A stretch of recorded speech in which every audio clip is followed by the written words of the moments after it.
की ज्यांनी पाठीवरती खंजीर खुपसलेला आहे त्यांना परत आम्हाला तर खंजीर खुपसावा लागणार आहे। आमचा दुश्मन बीजेपी नाही, आमचा दुश्मन राष्ट्रवादीच असणार आहे।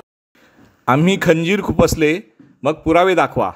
धनंजय देशमुखांचा विकास गोगावलेंना जोरदार टोला।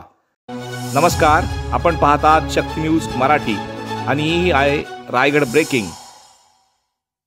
मंत्री भरत गोगावले यांचे सुपुत्र आणि युवा सेनेचे सचिव विकास गोगावले यांनी काल माणगाव येथील एका कार्यक्रमात राष्ट्रवादीवर जोरदार हल्लाबोल केला। त्यांनी वक्तव्य केलं की राष्ट्रवादीने आमच्या पाठीत नेहमीच खंजीर खुपसला आहे, त्यामुळे आम्ही भाजपसोबत जाऊ शकतो पण राष्ट्रवादीसोबत कधीही जाणार नाही। विकास गोगावले यांच्या या वक्तव्यावर राष्ट्रवादीच्या बाजूने लगेचच पलटवार करण्यात आला आहे। रायगड जिल्हा प्रवक्ते देशमुख यांनी थेट सवाल केला, आम्ही खंजीर खुपसले त्याचे पुरावे द्या, मगच अशा गोष्टी बोला। सुनील तटकरे हे खूप मोठ्या उंचीचे व्यक्ती आहेत, त्यांच्याबद्दल बोलण्याआधी तुमच्याकडे ठोस पुरावे असतील तरच बोला, असा सल्ला आणि टोला एकाच वेळी देशमुख यांनी विकास गोगावले यांना लगावला आहे।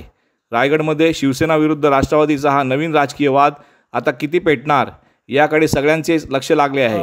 म्हटलं की आम्ही एक वेळ जिल्ह्यामधल्या स्थानिक स्वराज्य संस्थांच्या निवडणुकात भाजपबरोबर आघाडी करू, पण राष्ट्रवादीने आमच्या पाठीमध्ये खंजीर खुपसला आहे। खंजीर खुपसला आहे हे वारंवार बोलणं योग्य राहणार नाही।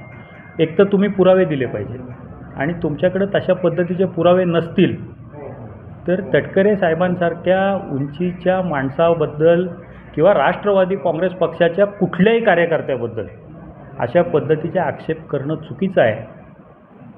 खंजीर खुपसला तर कधी खुपसला, कुठल्या निवडणुकीत खुपसला, ह्याचं स्पष्टीकरण कुठे ना कुठेतरी कधी ना कधीतरी आलं पाहिजे।